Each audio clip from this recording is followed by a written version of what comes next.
to today's virtual Whitehall Town Hall. If this is your first town hall, thank you for your interest in joining us today. And whatever your reason for joining us, whether to learn about safety in Whitehall, ask questions about the Safer Whitehall initiative, make suggestions, or to dive into issue 10, we're glad you're here.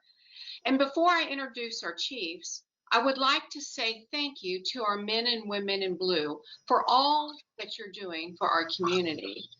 There was a wonderful story today in the Columbus Dispatch highlighting your efforts, and it was yet another reminder of the momentum that you've had in increasing safety in Whitehall.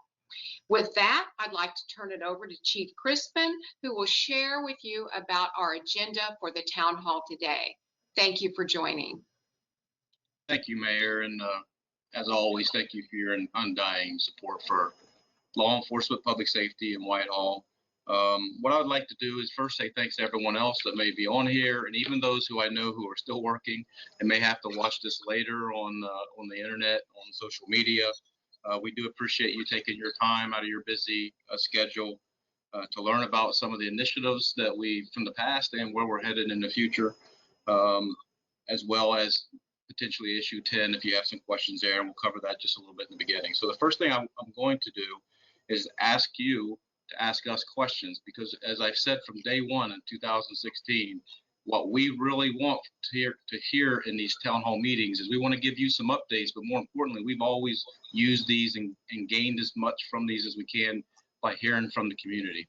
For us, that's the most important part, hearing from you, knowing what it is that you need or are not getting from your public safety and from your law enforcement here. So please do me a favor and type into the chat group there a question. If you have a question, something pops in your mind, you don't have to wait till the question and answer portion of this. Just go ahead and type it in. We'll be ready to jump right in to answering those questions.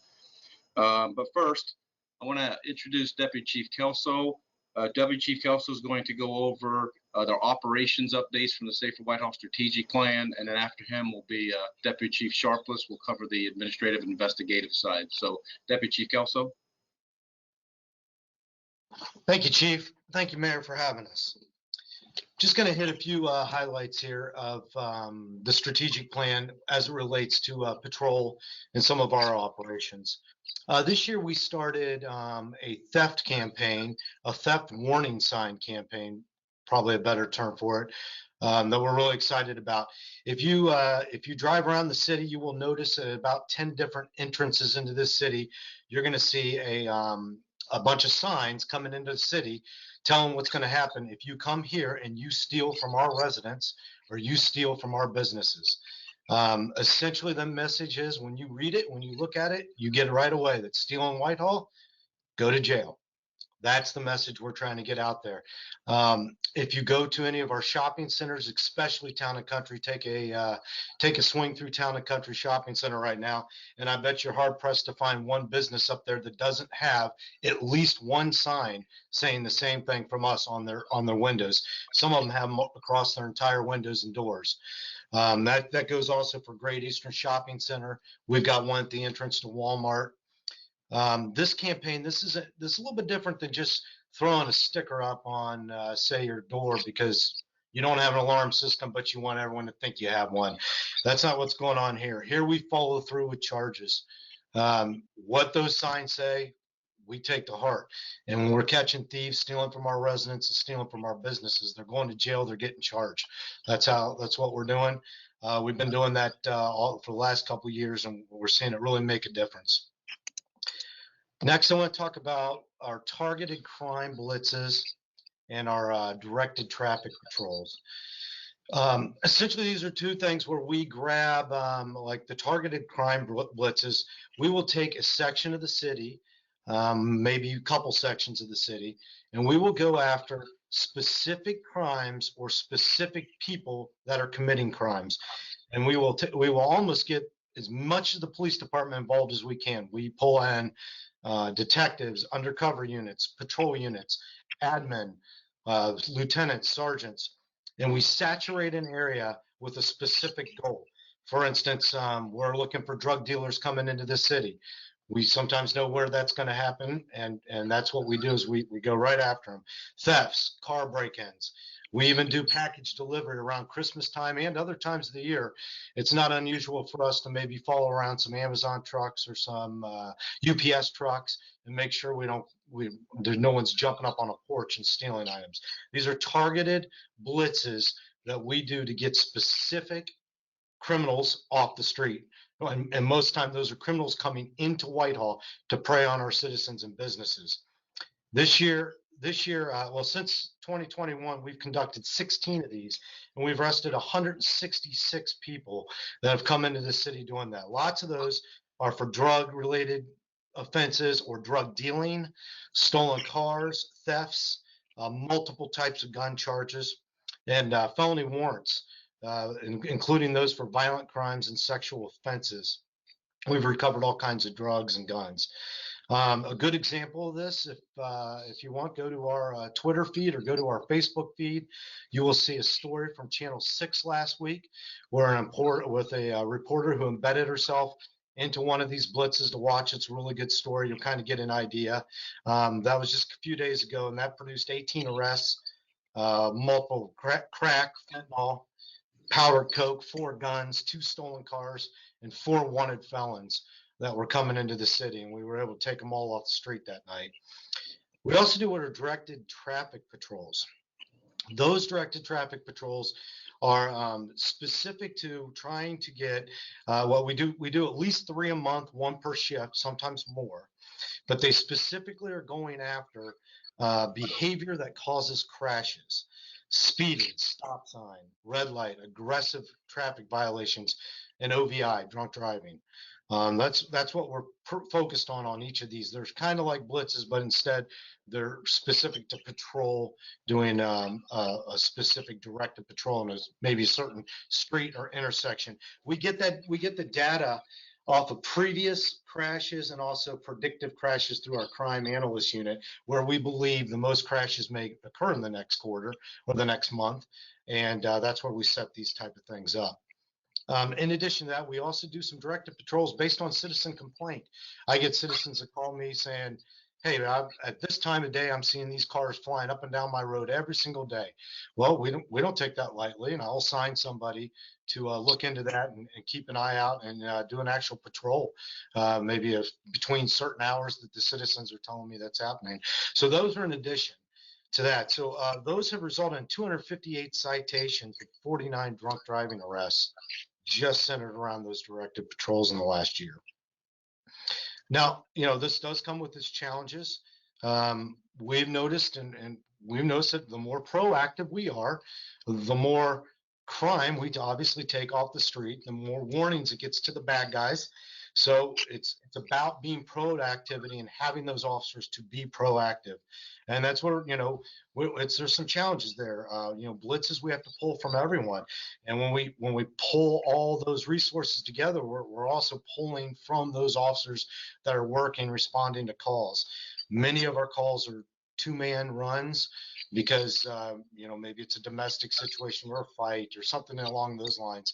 It could be 3-man runs. A good crash on Main Street is going to take 3 officers shutting down the road, handling the paperwork, all that kind of stuff. So we do come up shorthanded on that on occasion, but we're doing the best we can. Second shift alone takes 32 runs, sometimes up to 90 a day. Next, I want to talk just slightly about recruiting here. A couple years ago, we started a real successful lateral entry program. What this does, it allows us to lateral officers from other police departments onto our police department. It allows us to hire trained and experienced officers, which really in the long run saves the city and the police department tremendous amount of money in training, especially in the area of academy costs, initial training costs, all that kind of stuff. We take those officers that are experienced and they want to come here because they see what we're doing here and they want to be part of that team. So we've been real successful. We've hired about 8 of them now through the lateral process. We still use our normal civil service testing, and we still hire experienced officers through civil service testing, but this is a new thing that we started. It's worked out real well. We've also employed diversity recruitment strategies to diversify our police department, not only in the police realm or in the officer realm, but really in all of our positions. And lateral entry, by the way, has been a big help in that area. Training, another area. We've logged last year in 2021, the Whitehall Police Department officers logged 8,000 hours of training. This includes all kinds of training, all kinds of, including canine training, SWAT training, but not just that. This training in use of force, training in de-escalation, crisis intervention, whole range of investigative schools and patrol schools to further educate our officers, make them a more better, well-rounded officer dealing with the citizens and all the situations they have to deal with on a daily basis. So far this year, first quarter, we've logged 2,000 hours of training. So we're still right on course to log another 8,000 hours of training. Again, we face challenges. We just hired our 53rd officer. We're trying to get back up to 54. And when we do that, we run into workspace needs. I've got all my officers sharing 2 workstations for the entire patrol unit. So, we have to share, we have to rotate in and out sometimes. It's been difficult to find space. Locker rooms are full. We carry a lot of equipment. As you see, when an officer comes, his car is full of equipment. All that equipment has to be stored here at the police department when he's not here. So we run into some challenges there. Much of the training, we have to unfortunately conduct off-site. We have a range, especially our firearms training, because we have a range that was built in 1972. It still works, but it's not built for 2002. We do dynamic training now. It's not like how officers trained in 1972. So there's some limitations. But we do our best we can. We work around these and we provide the absolute best service that we can for those citizens that we serve. Thanks for having me, and I'll introduce Deputy Chief Sharpless for the administrative side of this. Good afternoon. I'm Tracy Sharpless. I'm the Deputy Chief over the Administrative Bureau. I'm going to talk a little bit about the different entities that make up the Bureau and give you some strategic plan updates as well. Sergeant Andy Smith and Lieutenant Chad Wilder, they supervise this unit. I'll tell you that year to date, we have had 594 cases assigned to the Detective Bureau. That is comprised of 5 detectives and the lieutenant. So roughly each detective is dealing with 100 felony cases at this point. In general, our patrol officers investigate our misdemeanor crimes, and our detectives investigate felony level crimes. In addition to that, we've had 137 drug cases assigned to our narcotics unit. Our narcotics unit consists of 3 detectives and a sergeant. We've had stolen cars has been a hot topic in both the media and around here. We have recovered 65 stolen cars year to date. A lot of those cars have been stolen from other jurisdictions or reported from other jurisdictions. But locally, we've had another 50 cars stolen from Whitehall. 26 of those have yet to be recovered. So even though the temperatures are warming up a little, this is a good time to remind everyone, these are crimes of opportunity a lot of the time. So warming your cars up in the morning or leaving your car running when you run into the gas station to grab your coffee is probably not a good idea. The days of being able to do that are past, I'm afraid. I also like to mention drugs. We have recovered $153,000. That's the street value of the drugs that we've recovered since January 1. Meth, cocaine, fentanyl. This is $153,000 worth of drugs that has not made it into the hands of our kids and society in general. I have heard a lot of talk recently, even from other law enforcement agencies, that this war on drugs, that it's over, we've lost, we need to give up. But I can tell you that I disagree with that. This department disagrees with that. And we have no intention of giving up. We will continue to aggressively enforce the drug offenses. Prior to this year, we did collaborate with the city of Bexley to add a narcotic detective. Unfortunately, due to manpower issues that a lot of departments across the nation are facing, Bexley had to recall that detective. So we are back down to our 3 detectives and 1 sergeant handling all the narcotic cases at this point. I'm going to move on to our dispatch center. The dispatch center is supervised by Civilian Supervisor Kelly McKinley. I will mention that, ironically, next week is National Telecommunicators Week. It's the second week of April, so if you get an opportunity, please thank your 911 dispatchers. They really provide a great service. I know that our dispatchers play a huge role in our department's goals. Goals such as building strong internal and external relationships. You know, when you call in the dispatcher, are they courteous? Are they professional? Are they helpful? You know, another one of our goals is reducing, preventing, and solving crimes. When the dispatcher receives your call, are they getting accurate information? Are they dispatching officers quickly? I'll tell you that in my experience, having officers on the street and being able to dispatch them quickly is the major determinant on whether or not we're going to be able to solve a crime or make an arrest. Last year, our dispatch center took 56,000 calls for service and another 7,000 911 calls. Our dispatch center is manned by 8 full-time dispatchers and 3 part-time dispatchers. We're currently down a couple. Again, we're in the recruiting phase, trying to find qualified applicants to fill those voids.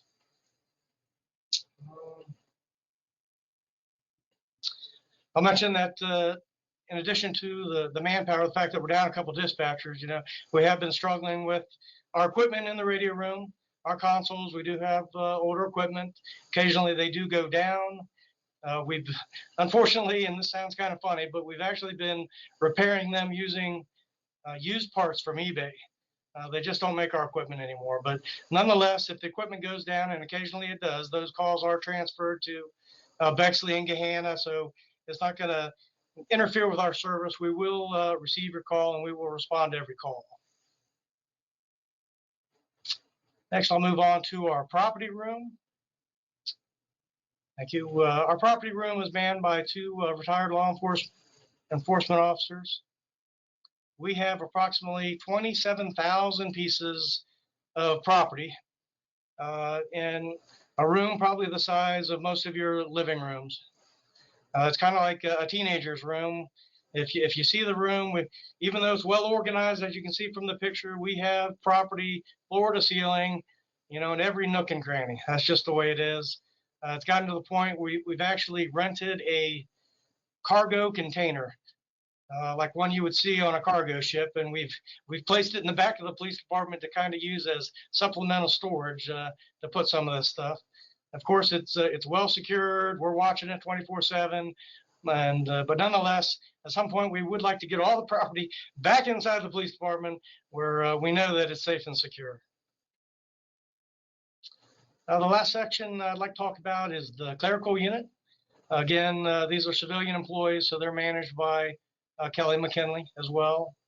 And like dispatchers, often they're the first person to have contact with a citizen, so we expect them to be courteous and professional. A lot of the requests that come into the lobby are requests for public records. Just bear in mind that again, due to space limitations, a lot of our records are kept in the basement, which requires the clerks to go down there. The police department has not been immune to the flooding issues that we've experienced in the city, so it's a little bit of a disarray, but the clerks will find them, they will help you, so I would just ask you to be patient with them. A couple of things that we have introduced lately to enhance our strategic plan is, number one is e-citations. E-citations or electronic citations is a way for our officers to write citations and have them electronically submitted to our clerks and our clerk, of course. Normally that, you know, the officers would have to write out a citation. They'd have to bring it in, give it to a clerk. They'd have to enter all the information into a computer. They'd pass it along to the clerk of courts. Again, they would enter all the information in the computer. Very time consuming. We fixed that, we believe, with e-citations. Another thing that we've introduced to have our clerks help us out and to allow us to maintain officers on the street is they have received training to help us process warrants. People that have warrants that come into the lobby normally, historically, we would have to call an officer in off the street. That may take several minutes. They'd have to come in, park their car, come in, process the warrant, and then go back out. We now have our clerks doing a lot of that paperwork. Again, keeping the officers on the street and being able to dispatch them quickly. That's how we're going to deter crime. That's how we're going to solve crimes. And that's what we're aiming for. We will invite you again, as Deputy Chief Kelso had mentioned, to visit our Facebook page or our Twitter page. We do put a lot of information on there regarding what our officers and detectives have done lately. It's also another great way for you to communicate with us. We do occasionally put, pictures of wanted people and so forth. There is an opportunity for you to interact with us if you would like. My contact information and contact information from all the supervisors that I've mentioned can be found on the city's webpage. So I just thank you for your time, and please be safe out there. Megan, I'll turn back over to you.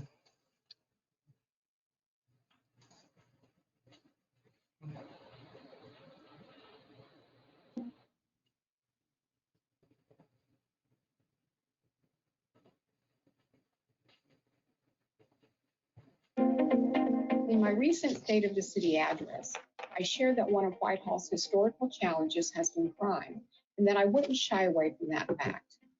I won't shy away from that fact because this challenge is being met head-on by our police division. Since I started as your mayor in 2012, we have seen the Division of Police budget increase by 46%. This, coupled with the hiring of Chief of Police Mike Crispen and the implementation of the Safer Whitehall initiative, we have seen results in improved crime stats and improved perceptions of safety throughout our community. Well, after the first 3-year strategic plan, we had a reduction in violent crime by 27%. At one point, it was down almost 40%. And we had 20-year record lows with robberies and burglaries. Well, everything sort of changed in 2020. You had the pandemic. Domestic violence really went up pretty high. It became an issue with us. We had to partner with the city attorney's office sort of resolve. We also saw throughout the summer, we began to see property crimes increase and violent crime started increasing. We just saw a trend that hasn't really turned back since then. And much of what we achieved over that first 3 years has been replaced with what we've seen since 2020. So moving forward, one of the things we're going to have to do to build up safety in Whitehall and to get back to those successes we're at, we're going to need resources, more officers. We've always needed those officers to begin with to deal with our humanitarian issues, but we really need them now to deal with these crime rates and then back to deal with those humanitarian issues. So we need space. We have one of the oldest buildings, if not the oldest building in Franklin County for policing. And we certainly need some help and space and resources and technology to allow us to be efficient in the process.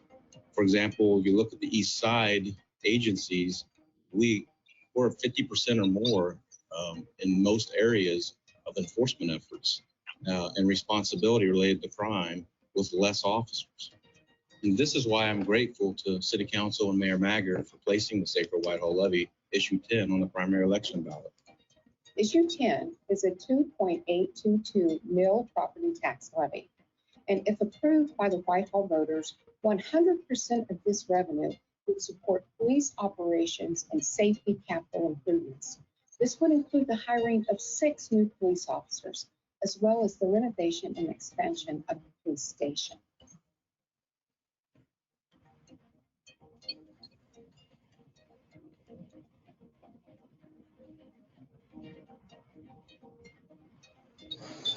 So as you learn more about Issue 10, and if you have questions, I would invite you to join me at the next Safer Town Hall meeting so we can talk about those things.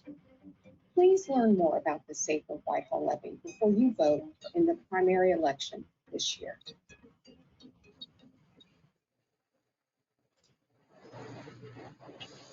Well, hopefully that actually came through okay on your ends. And I know it's choppy, internet stuff. I'm not sure if that's just on my end or not. So let me first say, if you did, you probably saw the back end of that. If you've ever saw that before, that's why you're here today. So again, thanks for that. But I want to put something like a little nugget in your head as you're thinking about, as I discuss these things dealing with Issue 10, and certainly appreciate the leadership of the 2 deputy chiefs, all the successes this department has done. I can promise you, if you worked here, you know that I have personally asked a lot of this department to do a lot of things. And a lot of those blitzes and a lot of those efforts have been handled by overtime, adjusting schedules, moving people's schedules around, sometimes canceling leave in order to have enough staff to handle a lot of these initiatives because the crime rate and the issues with crime have always been our priority. I want you to think just a minute because I know you've seen the news, you've seen what's going on in Franklin County. And this is important to say because at any given time of the year, whenever I ask for the statistics, one of the things I like to ask for is what is the percentage of the crime that's actually happening in Whitehall that is not being committed by people who live here? And what I find is that 72% to 80% in that range right there, consistently since 2016, I've been here and going back, is who's committing the crime. And so that's important to keep in mind because what's happening in the nation and what's happening in Franklin County is having an impact directly on Whitehall. And even though when we talk about how great the burglary numbers are, how far they've gone down since 2016, and it's one of the things that I'm quite impressed by. It's a 52% to date. It's a 52% reduction. You're seeing 46% on the screen. So that's happening because we have these Safer Whitehall town hall meetings, and we ask you a simple question: what have you done today, or what will you do to keep Whitehall safer? And you're really helping us a lot in that arena. You're doing things in your environment to remove theft opportunities where you can, and that's what's driving that down, along with the hard work of the folks who work here. But I still remind you that we have people still coming into the community from outside and still committing a lot of that crime, which is why the Deputy Chief Kelso mentioned the importance of the theft initiatives geared towards repeat offenders. We really have to have a no tolerance policy to people who repeatedly steal from our citizens, and we do have that no tolerance policy. So moving ahead, as we look at this issue 10 and things that we're looking for, you have to first look backwards. Look backwards at what kind of a return on investment do you get for your dollar bills.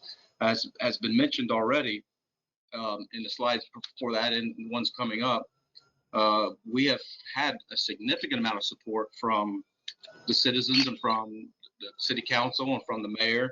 In fact, we've had a $12 million worth of expenditures from the city since about 2012 or so to improve policing and to hire 6 more officers to get us to 54. In 2016, when I was hired, I was asked to take a look at what are the needs of the department, what can we do to make the city safer. And I know that the mayor was committed to that, and just about anything we've asked for, we've gotten if we were able to afford it. And so you're looking at the results of that. A 27% reduction in violent crime, a 38% reduction in robberies, and a 46% reduction in burglaries in that first 3-year strategic plan. As you can imagine, moving forward, we're at 2020 and those issues hit from the pandemic and so on, and things started changing, and it's changing for everybody around us. I mention that because as the nation goes, as the county goes, we have to address the issues that's coming towards us as well. And the biggest thing we can do is to try to displace that crime away from Whitehall and not have it affect us like it is others. That's our goal. I mentioned again what the return on investment was. You see there, look at that bar graph. I am very proud.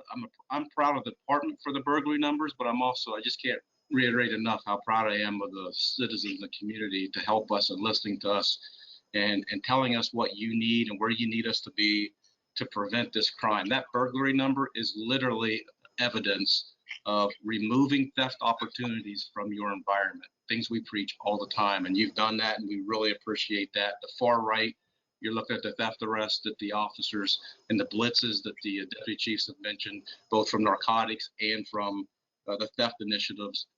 Those theft arrests there have resulted in not just theft arrests, but everything from finding people who are trafficking in drugs, who have stolen guns. We've had hundreds of illegal weapons seized, hundreds of stolen vehicles recovered, not just our own, but from other entities. And that's a direct result of those theft initiatives. So thanks for that, for all of them who are involved. The trends, though, I can't deny it. I know the trends are still continuing up for not just everyone around us, but us as well.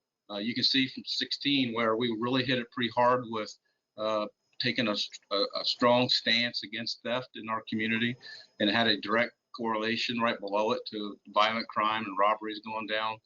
But over time, they adjust like everybody else, and crime rates started going up around 19, 20. It starts getting really bad, and it's kind of skyrocketing right now around the nation for everybody.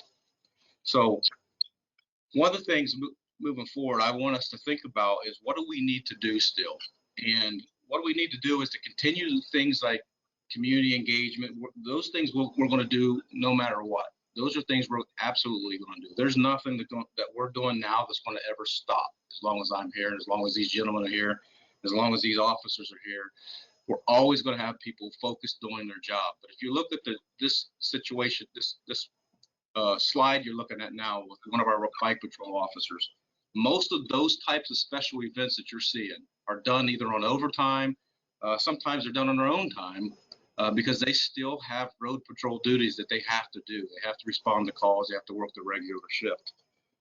So we want to focus next, and this is what issue 10 and things that additional funding sources would do for us, was allow us to do more than what you're seeing now, get more than what we've been doing.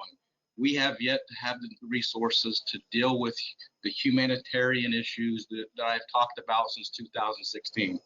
Preventatively dealing with human trafficking, preventatively dealing with elderly fraud and identity fraud. These are things that we take a report on when they happen, or we find them, such as human trafficking. And then we investigate them after the fact. We want to get ahead of the fact, and that's what those additional officers will do. And I've asked the mayor that back in 16, and as you can see, we've certainly been fortunate to get up to 54. We had six more officers, which is a lot more than we've had before, which allows us to have school resource officers in the building, allows us to have a community relations officer, does several other things that will help us improve the police community relations and some of those issues I just mentioned. But in order to continue with those blitzes, or to make up that additional 6 on the side, the way we do that, as I've mentioned and I'll repeat, is adjusting schedules, canceling leave sometimes, or posting overtime, mostly done on an overtime basis. And so this is what our future operational needs are, and that's just personnel. I think both the deputy chiefs actually showed a few photos of what the facility kind of looks like, and how the environment that folks are working in. When I first walked in the building in 2016, I saw a dispatch center that I was really kind of surprised. I get that's probably the only place to work at this moment in this facility, but that is not an ideal place for dispatchers to work. Not to mention the equipment that's in there. So moving forward, I believe that issue 10 would give us an opportunity to build this 13,000 square foot addition, 9,000 square foot renovation. That training room and firing range that Deputy Chief Kelso talked about will be a part of this. A state-of-the-art dispatch center, I think, is extremely important. Would get people to your house, to your call that 911 call you had, absolutely quicker than we have before. Sometimes we're anywhere from 2 minutes to 9 to 8 minutes delay because of rerouting of 911 calls. That's just unacceptable, I think, in today's age. Property room will be increased, so you won't have stuff outside, as has already been mentioned by Deputy Chief Sharpless. So you saw that earlier. That I think you saw a photo of that, maybe not, but I know it was discussed. And that's what does our range look like? This is the range. It sometimes becomes a bit of a storage facility. It is definitely not something we can operate in today's environment. We can do qualifications on it, and that's about it. Everything else we have to either rent or go out of the city to borrow someone else's facility. So that new renovation will take care of that. Issue 10 will take care of the exterior of the facility, which is also important, not just from an aesthetic perspective, but from a homeland security perspective, much of which I won't go into for obvious reasons. But the facility would be a lot more secure than it is, and certainly would need to be. And additionally, something that may seem minor to people, but it's not minor if you think about officers coming on duty and you've already got officers out working the streets. So there's not much of a transition from one shift to the next shift especially second shift or first shift going into second shift, is very, very busy. And so sometimes they're still out on calls, and second shift shows up to take over, and they're going out to find cars so they can go on another call that's still pending. And those cars are sitting outside in the winter covered in snow and ice. So if you notice in this drawing here, and this is just a mock-up, this isn't necessarily exactly how it'll be, but it's just a concept. Our issue 10 will give us carports to allow those vehicles to be underneath and out of the weather, so the officers coming on the next shift can jump right at them and take off during the bad weather. That seems small, but if you've ever had to clear the ice and snow off your car so you can go, you know, it takes a little while, and every minute that takes is less response time. So, and you know, we're not a big agency with a lot of cars. We have exactly the number of cars that we need. So that's important. And then what's also important to me, and I think it's important to the community, is this is not our police department, the officers and myself. It's not our police department. This is your police department. And I believe that this police department will be here for years, and it needs to represent you, the Whitehall citizens, the way that it should. It should be a professional facility. It should look professional. It should exude a sort of confidence in the community that officers are professionally trained, professionally behave as they should, and ours do. But it needs to, you know, I have an old saying that I take from another profession, which is, you know, to be right, you have to look right, and it starts with looking right. And if you have your uniform looks good and you look good, you carry yourself professional, you probably are a professional person. That goes for your facility as well.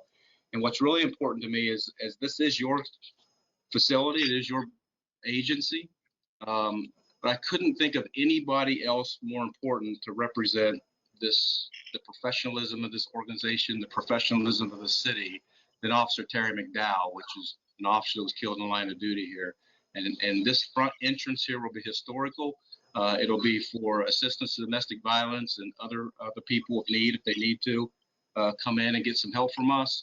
And it'll also have right on in front of it a dedication to the professionalism of Officer Terry McDowell. So moving on from this, and something that's really, really important to me, and that's one of the reasons why we do these, is to get some questions answered from you. So Megan, if I may start, I know I had one question that I get often. I'll just start with it, and maybe you'll get it again, and we'll take care of it from there. But what I often get is, didn't we get a grant to cover 6 officers already? And so what do we need to go to a levy for? What's really important is for folks to understand how the grants work. And before we could even get the grant, we have to commit to the government, federal government, that we have a funding source to continue past the grant period. That's the first thing we have to show. Additionally, to prove that to the federal government, they do not fund those 6 officers up front. They'll pay for 2/3, then we pay for 1/3 the first year. And then the following year, it's half and half. And then the third year, they pay for 1/3 and we pay for 2/3. Those are rough numbers, but that's about how that works out. So there's never a year in there where we're not, the city, when I say we, the city is not paying for these officers. They have to, and then eventually you don't hire officers for 3 years. It's a career, and you got to demonstrate to the federal government your commitment to do that. And so after that, 100% the city has to pay for moving forward. And as I mentioned, the city has increased the police department budget and has by 46%, and has continued to provide up to $12 million since 2012 to get us to the 54 officers, but we still need 6 more. So that's what this grant is for, and then the levy takes up over after the grant. That's a question I often get, so I thought I'd jump right out on that one. Thank you, Chief, for that. So as we do continue with the question and answer portion of this, a reminder, you can submit questions one of 2 ways. You should see, to our guests, you should see a question section or the chat section. Either would be fine. feel free to enter your questions there. I did have one, Chief, that relates to the question you just answered about how is it going to be funded for these officers moving forward. A common question with issue 10 and the proposed property tax increase is, why is it being posed as a property tax increase that would continue into the future, into perpetuity? And so if you wouldn't mind answering that. Well, for starters, I think it's again, my math's not as great off the top of my head, but I believe it's around $1.4 million total is what it would cost, and the levy is intended around $700,000 is what it's going to cover, and then the city covers the rest of it moving forward. So the levy will not cover the full cost of it. The city's picking up over half of it within the budget. I wanted to cover that and make sure we understand that we're not asking the citizens. I don't believe the city's asking the citizens to cover the full bill. I think the council and the mayor and them have found ways to ensure that they can maximize their part in this as much as possible. So, and one of the things I think about when I hear that, I have heard that a couple of times. Why is this going on forever? Well, first and foremost, most of these officers are going to work anywhere from 25 to 35 years. So it's going to be 20 to 35 years. And I can assure you, within the next 20 years or more, you're going to need more than 60 officers if the nation continues on the trend that it's headed in, right? So this funding for those 60 officers to get us to 60, that 700-some thousand isn't going to come from anywhere else. We've tapped out, from what I understand, as much as possible. Those additional revenues are going to have to come from somewhere, and so I believe that's the reason why it's an ongoing levy to cover those officers, is because you're going to need them from here on out.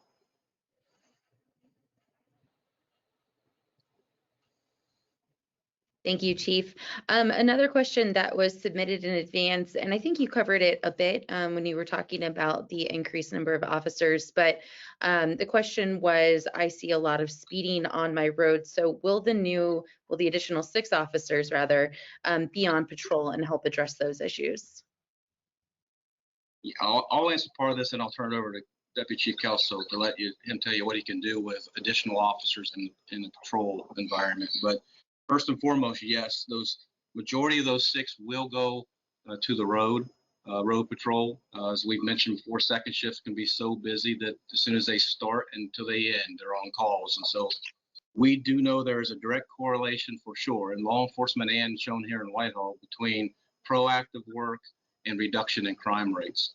And when you're too busy to do proactive work, it makes it difficult to keep that crime rate down without using overtime and additional officers, the way we mentioned before, which was with the blitz. Now I know I'm gonna turn this over to Deputy Chief Kelso, because I know he's salivating the opportunity to have additional officers for traffic enforcement for sure.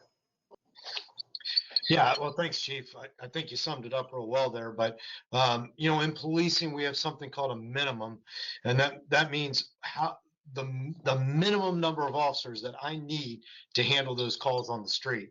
And these new officers will help us raise that minimum up. We'd actually like to raise it up quite a bit. We have, like I said earlier, almost every call we run on is a 2-man call. If I have 4 officers working and 1 supervisor, I'm really only handling 2 calls at one time. I got news for you. We get more than 2 calls for one time. It's not unusual for us to have to call Bexley or maybe Gehanna to run over here and hold a call and get to the citizen, save someone real quick, and then we come over there and finish the job, because we are running all over the place. So these extra officers, those aren't so the officers can just go on vacation. That's so we can take where we're at now, raise what we're doing, and put more officers on the street. That's the main idea. Yes.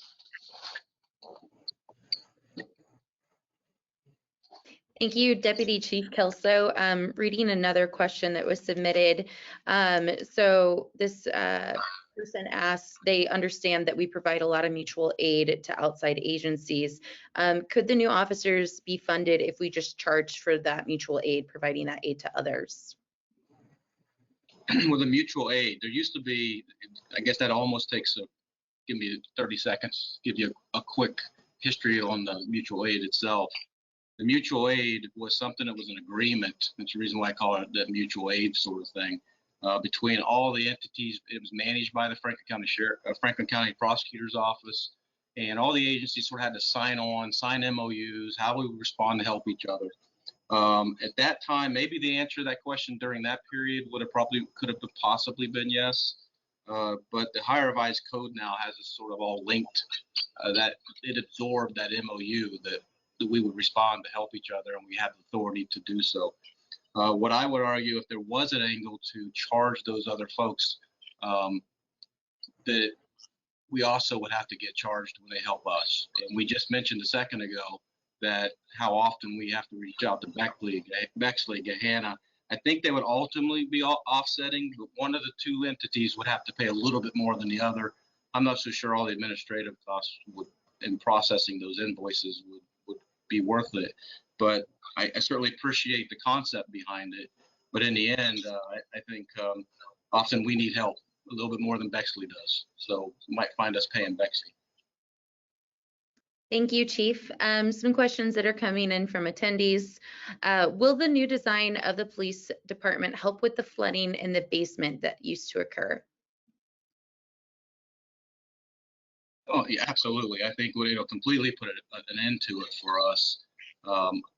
And I'll key up Deputy Chief Sharpless here for a second to talk about what happened last year with some of our evidence. But first and foremost, I would tell you our goal on this issue is to completely eliminate the water going down into the basement. It should fix it. That expansion would also allow that part of that basement area to become additional space so we can do actual firearms training the way we're supposed to. And that's necessary to shut the water off to be able to do that. And then we'll have all those normal resources that we used. The basement floor will be used on an above ground facility with the new. That's the reason it's 2 stories. You'll actually move the basement up to the first floor addition, as well as closing off the water going into the second, or the basement floor. But Chief Sharpless, can you talk a little bit about what happened to the evidence last year and why that's important? Sure, Chief. Well, I can say certainly we're aware of the flooding problems that we've had, and the city and the department, we've all, tried to do things to mitigate that rain from getting into the basement. It's a larger problem than just Whitehall. I know it's a county and a city, Columbus, all the water tying together. It's a bigger issue, something that we haven't been able to tackle. It doesn't mean we haven't tried to do things to prevent that water from getting down there. We've bought sandbags. We have first line supervisors that it's their job to go down there and place sandbags down when we know that we're getting a heavy rainstorm. I know the city has performed a lot of work on the drainage system going down there to the ramp. But nonetheless, we have, at least through my career, 2 or 3 times it has flooded significantly down there. It's gotten past all of our barriers, has gotten past the sandbags, and we've ended up with 1 to 2 feet of water in where we store our records.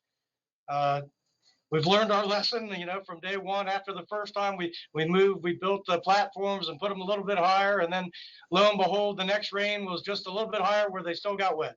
So, we continue to try to win this battle against the rain. We haven't been able to do so far, but needless to say, we have lost a lot of records, older records that we were actually required by law to maintain.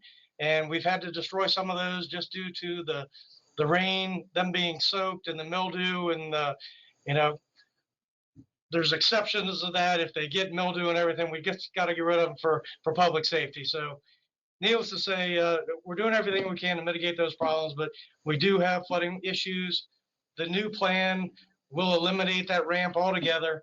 We will build up the foundation, and I think that will solve our flooding problems in the basement for the police department anyways. Thank you, Deputy Chief Sharpless. Chief Crispen, this one might be for you. Why was this project put behind other projects in the city's budget? Did other projects use the money that could have funded this? If so, why were those projects more important than this? Well, I don't want to speak for the mayor, but I will tell you, I sit at these meetings every month, and I know I'm not the only one telling her I need money for this, I need money for that to do my mission. Each one, there's a bunch of different directors who have different responsibilities. I also know that my department overwhelmingly gets significantly more than any of the other departments. It's not even close. And we're doing it because we're a safety-minded. Public safety comes first. The community has said this, public safety comes first. And so I don't know that we ever got put behind anything. I've never felt that way anyway. I think we got more than our share of this city government's pie. 46% increase in our budget, and $12 million has been given to the police department since 2012. That's above and beyond what had already been budgeted before, to get us to this position where the city can start to feel safer. And that's what I hear often, how much safer we feel. Businesses can come in. So I don't know that I ever felt like that ever happened. I don't think you can completely shut down the city altogether and just do policing, or you wouldn't have a city. Thank you for that, Chief. I'll do one final call out for questions. So if anybody has that, please do submit questions either via the questions box or the chat box. Either is fine. While we're waiting to see if anybody does have questions, a reminder that we are having an in-person town hall later this month. That's Thursday, April 21st at 6 p.m. at New Life Church here on Yearling Road. So anybody would be welcome to come. If you had friends that couldn't make it today, that don't want to watch us later, you can certainly point them to that. We will be posting this, the recording of this town hall to Facebook and to our YouTube channel later today. I did see another question come in, so one moment, please. So is Mayor Maggard still with us? The individual who recently asked the question, how was this project, these projects rather, the hiring of 6 new officers and the expansion of the police division, that individual was wondering if the mayor would be willing to address the question as well. Happy to reread it. Why was this put behind other projects in the budget? Did other projects use the money that could have funded this? If so, why were those projects more important than this?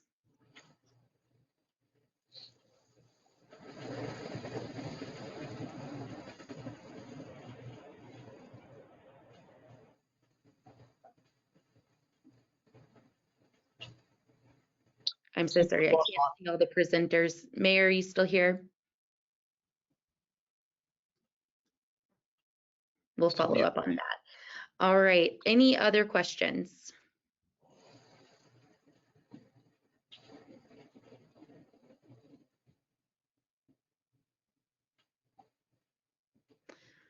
All right. Well, with that, I would like to thank everybody for attending today. Again, we're looking forward to that second Safer Whitehall Town Hall coming up on the 21st.